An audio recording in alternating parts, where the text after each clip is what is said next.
Hello, nice to see you on my channel, Hearts and Shadows. Enjoy watching. My name is Andrew, and I was engaged to a woman I'll call Victoria. We were supposed to get married in October.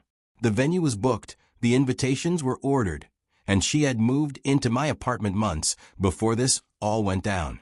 We'd been together for 2 years, engaged for 8 months. I thought I knew her, but I was wrong. What I discovered one night changed everything I thought I knew about trust, about love, and about the person I was sharing my bed with. The woman I was planning to spend my life with had been living a complete lie. And the worst part was she would come home from being with another man and act like nothing had happened. This wasn't a one-night mistake or a moment of weakness. This was a calculated deception that went on for months. And it all came crashing down because of a text message notification at 2:17 a.m. Victoria and I met at a friend's birthday party in 2022. She was funny, smart, and we had this instant connection. She worked as HR at a tech company, and I'm a project manager at a construction firm. We dated for about a year and a half before I proposed. I took her to the same restaurant where we had our first date and asked her there. She cried, said yes. I had a friend take photos of us while this was going on, and she posted them all over social media. Her friends were excited, and my family loved her. Everything seemed perfect. When we decided she'd move in with me in November, it made financial sense. We were getting married anyway, and her lease was up. She brought her furniture, her plants, her entire life into my apartment. We started sharing everything, including the whole domestic thing. I remember she once mentioned she had a childhood friend called Marcus. According to Victoria, they'd known each other since middle school, but had lost touch for years until they reconnected on Facebook a few months after we got engaged. He had seen the photos of our engagement online and had decided to reach out to her. After they reconnected, she'd mention him casually in our conversations. At first, I didn't think much of it. I have female friends I text with occasionally. Back then, I didn't see this as a red flag or anything. As we draw closer to the month of our wedding, she started having girls' nights out more frequently.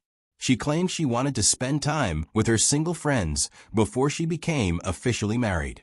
They would pick Thursday nights, which I thought was weird timing, but she explained that her girlfriends preferred weeknights because weekends were too crowded at bars. I trusted her completely. We were engaged. We were planning a future together. Why would I doubt her? Looking back, there were other signs I missed after she moved in with me. But here's the thing about trust. When you really trust someone, you explain away all the weird behavior.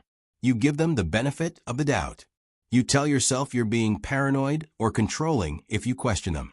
I was working extra hours in January and February, picking up overtime to pay for wedding expenses. Victoria was handling most of the wedding planning, which I was grateful for. I'd come home exhausted, and she'd have dinner ready or would order takeout. We'd watch TV, talk about our days, and make plans for the weekend. It all felt so normal. The irony is that during this time, when I thought we were closer than ever, she was living this entire secret life that I knew nothing about. One Thursday night, I didn't stay overtime at the workplace, and as soon as I came home, Victoria told me she was tired from finishing up work emails. I was relieved that she would be free to spend time with me tonight. We'd been like ships passing in the night lately with my overtime. We ordered Chinese food and ate it on the couch while watching a true crime documentary on Netflix. Victoria seemed a little distracted, checking her phone more than usual, but I figured it was work stuff. Around 10 p.m., she mentioned getting a headache and said she wanted to go to bed early. She took some Tylenol to help with the ache. I tried to stay up to finish the documentary, but I couldn't as I felt sleepy after she left. I got into the room and saw her completely out. She's always been a heavy sleeper, especially when she takes Tylenol. She was snoring softly, which she does when she sleeps on her back. But she had her phone in her hand, with its light still on. I stepped over to keep the phone on the nightstand, and it buzzed in my hand. I checked, and she was in the middle of a chat with Marcus before she passed out. The most recent message from him was asking if she was still awake. I know I should have just locked the phone and put it back. But something in my gut told me to scroll up and read more. I checked the previous messages they had and was shocked to my bones. These people, after reconnecting, have been meeting each other. This couldn't be what I thought it was. There had to be some explanation. I scrolled up more to find out that they were even making plans to meet up some other time, as she was too busy to see her that week. Victoria had agreed, but said they needed to be more careful because I had been asking more questions. I literally couldn't catch my breath. I looked over at Victoria, still sleeping peacefully, and felt like I was looking at a complete stranger. I kept scrolling. Days and days of messages. Victoria would tell me she was having dinner with her friend when I was working overtime, but I now saw she was being ravaged in a motel room. I read where she said Marcus felt so much better than I did. Messages about her getting wet just thinking about what he'd done to her the day before. The messages went back to December, a month after she'd moved in with me. And then I found a message that broke me completely. 3 weeks ago, they had met, as I could see from a chat. Victoria had told Marcus how she was cooking dinner for me, but could still feel the sensation inside of her. She couldn't believe she'd cooked dinner for me right after he'd come inside her. She'd written that she could still taste him in her mouth while she was kissing me goodnight. I read about their first time together, how she'd been curious about him since they reconnected. It was just supposed to be coffee, but ended up being 3 hours in a motel room. I read about how she compared us in bed, how she faked orgasms with me but had real ones with him. She was considering calling off the wedding, but didn't want to hurt me. By the time I finished reading, it was almost 3 a.m. I had screenshots of everything saved to my photos, not knowing what to do. Part of me wanted to pretend I'd never seen any of it and go back to my ignorant happiness. But I couldn't unknow what I now knew. I couldn't unfeel the nausea when I thought about all the nights when she'd come home and kiss me hello. I couldn't stop picturing her in that motel room with him, then coming home to play house with me. The worst part wasn't just that she was cheating. It was the level of deception involved. This wasn't a spur-of-the-moment mistake or even an emotional affair that got physical. This was calculated, planned, and ongoing. I started connecting dates in the messages to specific memories. Every kind gesture, every romantic evening, every declaration of love had been tainted by what she'd done hours before. She would come home with another man's sweat still on her skin and cook for me. She would kiss me with a mouth that had been on his body. She would tell me she loved me while her underwear was probably still wet from being with him. The level of compartmentalization was what got to me the most. How do you spend hours with your lover, then come home and act like the devoted fiancé? How do you plan a wedding with one man while doing this with another? How do you look someone in the eye and say you love them when you've just told another man the same thing? I was awake until almost 4 a.m. I was shaking with rage and hurt, but couldn't do anything because I knew if I started that conversation at 4 a.m., it would be a screaming match. The neighbors would call the cops. It would be ugly. I also needed time to process what I'd learned, to decide what I wanted to say, what questions I needed to ask. Because once I confronted her, everything would change. Our relationship would be over. Our wedding would be canceled. Our life together would end. Even knowing what she'd done, even with all the evidence right there in black and white, part of me wasn't ready for that finality. I finally got back into bed next to her, and I stared at the ceiling until the sun came up. She woke up around 7:30, same as always. Her alarm went off. She hit snooze once, then got up and went to the bathroom. She came back and kissed my forehead, told me good morning, and started getting ready for work. I watched her put on makeup, do her hair, get dressed in business attire. The same routine I'd watched hundreds of times.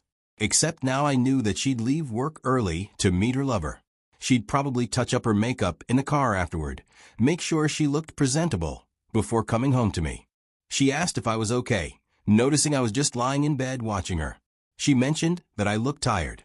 I told her I hadn't slept well, which wasn't a lie. She expressed concern, suggesting that maybe I should take a sick day and rest. The concern in her voice sounded genuine. That's what messed with my head the most. She seemed to really care about me, even while she was betraying me. How is that possible? After she left for work, I called in sick. I couldn't have focused on anything anyway. I spent the morning pacing around the apartment. I thought about calling my brother or my best friend, but I wasn't ready to say it out loud yet. Instead, I spent the day planning what I would say to her. I wrote down questions on a piece of paper, then threw it away. I rehearsed conversations in my head. I imagined her responses, her excuses, her tears. By the time she came home that evening, I decided I had to confront her. Victoria came home around 6:15 p.m. that day, about 15 minutes later than usual. She explained that she'd stopped at the grocery store to pick up ingredients for dinner. She wanted to make my favorite stir-fry. I watched her cook, chatting about her day, complaining about her boss, asking about my sick day. She seemed completely normal. Happy even. She mentioned how glad she was that we decided to live together before the wedding, saying it felt so right, like we were already a married couple. I almost broke down right then. The casual cruelty of that statement was devastating. I told her we needed to talk. She looked at me, like she knew this moment was coming eventually. She asked what we needed to talk about, but her voice was different. I held up her phone and told her it was about Marcus. The color drained from her face. She sat down hard in the chair across from me, her legs apparently giving out. She started to say she could explain, but I interrupted her, asking if she really could. I then read her one of the messages out loud, the one where she told Marcus she'd lied to me about working late when really she was with the only man who knew how to make her come. She started crying immediately. She tried to say it wasn't what I thought it was, but I challenged her on that. I asked what I was supposed to think when I discovered she'd been cheating on me for months, meeting some guy at a motel. She begged me to let her explain, but I kept reading more messages. She whispered for me to stop, pleading with me to please stop reading. I asked her to stop what? Reading her own words, her own messages? I showed her one of the photos of them in bed together, her head on his chest, both of them smiling. I pointed out that according to the timestamp, it was taken the same day she told me she was too tired for sex because work was stressing her out. She couldn't speak. She was just sobbing and shaking her head. I asked her how long it had been going on. She was speechless, unable to look at me. I asked her why she would do this. If she wanted to be with him, why didn't she just break up with me? She said she didn't know, that she'd never meant for it to happen. I called bullshit on that. I pointed out that she didn't accidentally book a motel room, accidentally send him naked pictures, or accidentally tell him she loved him. She admitted quietly that she did love him. I asked her then why she was here, why we were planning a wedding, why she'd moved in with me if she loved him. She claimed she loved me too, saying she knew it sounded crazy, but she loved us both. I told her that's not how love works, that she didn't get to have both. She said she knew that, claiming she was going to end it with him and choose me. I asked when she was going to end it. She started crying harder. I reminded her that she sent him a photo of herself in her wedding dress, asking if he thought she looked beautiful. She kept apologizing, saying she'd never wanted to hurt me. I told her that she had hurt me every single day for months. Every time she came home from being with him and pretended everything was normal. She desperately offered to end it, promising she'd never see him again, that she'd block his number, even quit her job if necessary. She begged me not to leave her. I stared at her, this woman I'd planned to marry, to have children with, to grow old with. She was begging me not to leave her after months of betrayal. I asked if she had any idea what she'd done to me, if she understood that I'd never be able to trust her again, that every time she was 5 minutes late coming home, I'd wonder if she was with someone else, that every time she got a text message, I'd wonder who it was from. She insisted we could work through it, that couples survive affairs all the time, that we could go to counseling, and she'd do whatever it took. I told her this wasn't an affair. Affairs are mistakes, moments of weakness. This was a relationship. She'd had a whole other relationship while she was engaged to me. She didn't have an answer for that. I informed her that the wedding was off, that I'd be calling everyone tomorrow, and that she needed to find somewhere else to live. She pleaded with me not to do this, insisting she loved me and wanted to marry me. I told her no. She wanted to marry the idea of me, the security, the stability, the nice guy who'd take care of her. But she wanted to sleep with him. She couldn't have both. She cried for another hour. She begged, she promised, she swore it would never happen again. She claimed Marcus meant nothing to her, that it was just physical, that I was the one she really loved.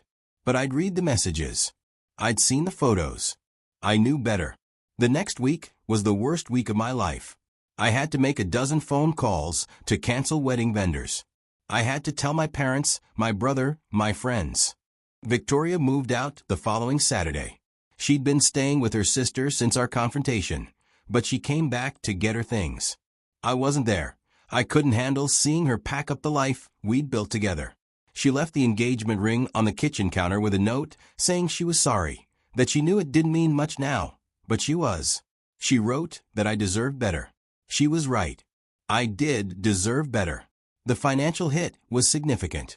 We lost deposits on the venue, the caterer, the photographer. The dress was non-returnable. I was out about $8,000, but honestly, that felt like a small price to pay to avoid marrying someone who could lie to my face for months. Friends and family rallied around me. My brother flew in from Denver to spend a weekend with me. My coworkers covered for me when I was having bad days. My mom called every night for 2 weeks just to check on me. The hardest part was the loneliness. I'd gotten used to having someone there when I came home from work. I'd gotten used to sharing meals, sharing a bed, sharing life with someone. Coming home to an empty apartment every night was brutal. I also had to deal with the practical stuff. We'd opened a joint savings account for wedding expenses that had to be closed. We'd bought furniture together that we had to divide up. But the emotional recovery was harder than the practical stuff. I found myself questioning everything about our relationship. Had any of it been real? When she said she loved me, did she mean it? When she seemed happy, was she just acting? When we had sex, was she thinking about him? I started second-guessing every interaction we'd had. Every time she'd been on her phone, every time she'd been tired, every time she'd suggested I work overtime. Was it all part of some plan to create opportunities for her to be with Marcus? I also struggled with self-doubt. What was wrong with me that she needed someone else? Why wasn't I enough? Was I boring? Bad in bed? Not exciting enough? It took months of therapy to realize that her cheating wasn't about me. It was about her. About her inability to be honest, her selfishness, her cowardice in not ending our relationship when she developed feelings for someone else. I heard through mutual friends that she and Marcus dated for a few months after she moved out, but it didn't last. Apparently, the excitement wore off once they didn't have to sneak around anymore. She tried to reach out to me a few times, texts, emails, even showing up at my workplace once, but I'd blocked her on everything and told security not to let her in. I wasn't interested in closure or friendship or forgiveness. I just wanted her out of my life completely. It's been 6 months now. I still have bad days. But overall, I'm grateful. Grateful that I found out before the wedding. Grateful that I didn't waste years of my life with someone who could deceive me so completely. Grateful that I learned what real betrayal feels like, because now I know what real trust should feel like too. Looking back, there were signs I missed. Victoria was good at covering her tracks, but subtle changes in her behavior that I explained away because I trusted her. The increased phone privacy was a big one. Her sex drive changed too. We went from being intimate 3 or 4 times a week to maybe once a week, always initiated by me. When we did have one, she seemed distracted, like she was going through the motions. I thought it was wedding stress or work pressure. But here's what I learned. Trust your gut. When something feels off, when patterns change, when your partner becomes secretive, pay attention. It doesn't mean you should become paranoid or controlling, but you should be aware. I also learned that some people are capable of compartmentalizing in ways that seem impossible. Victoria genuinely seemed to love me, even while she was betraying me. She could plan our wedding during the day and plan her affair in the afternoon. She could kiss me goodnight and mean it, even though she'd been with another man hours earlier. That kind of cognitive dissonance is hard to understand if you're not capable of it yourself. I couldn't imagine living that kind of double life, so I never suspected she was doing it. The biggest lesson, though, is about self-worth. For months after the breakup, I blamed myself. I thought if I'd been a better boyfriend, a more attentive partner, a more exciting lover, she wouldn't have cheated. But that's not how it works. People cheat because they choose to cheat. Not because their partner is inadequate, but because they lack the integrity to either work on their relationship or end it honestly. Victoria could have talked to me about whatever she was missing in our relationship. She could have suggested counseling. She could have broken up with me if she wasn't happy. Instead, she chose deception and betrayal. That choice says everything about her character and nothing about my worth as a partner. I'm also grateful that this happened when it did. If I'd found out after we were married, especially if we'd had kids, the damage would have been so much worse. Divorce is messier than a broken engagement. Child custody is more complicated than dividing up furniture. As much as it hurt to discover her affair when I did, the timing could have been much worse. If you're watching this and you recognize yourself in Victoria's behavior, if you're living a double life, if you're cheating on your partner while planning a future with them, please just stop. End the affair or end the relationship, but don't do what Victoria did. The person you're deceiving doesn't deserve it, no matter what problems you think exist in your relationship. They deserve honesty. They deserve the chance to work on the relationship or to find someone who will be faithful to them. If you're watching this and you recognize yourself in my situation, if something feels off in your relationship, if your partner's behavior has changed, if your gut is telling you something is wrong, trust yourself. You don't have to go through their phone or hire a private investigator, but you can have an honest conversation about your concerns. And if the worst happens, if you discover that your partner has been unfaithful, know that it's not your fault. It's not about what you did or didn't do. It's about their choices and their character. You will get through it. You will trust again. You will love again. It will hurt like hell for a while, but you will survive it.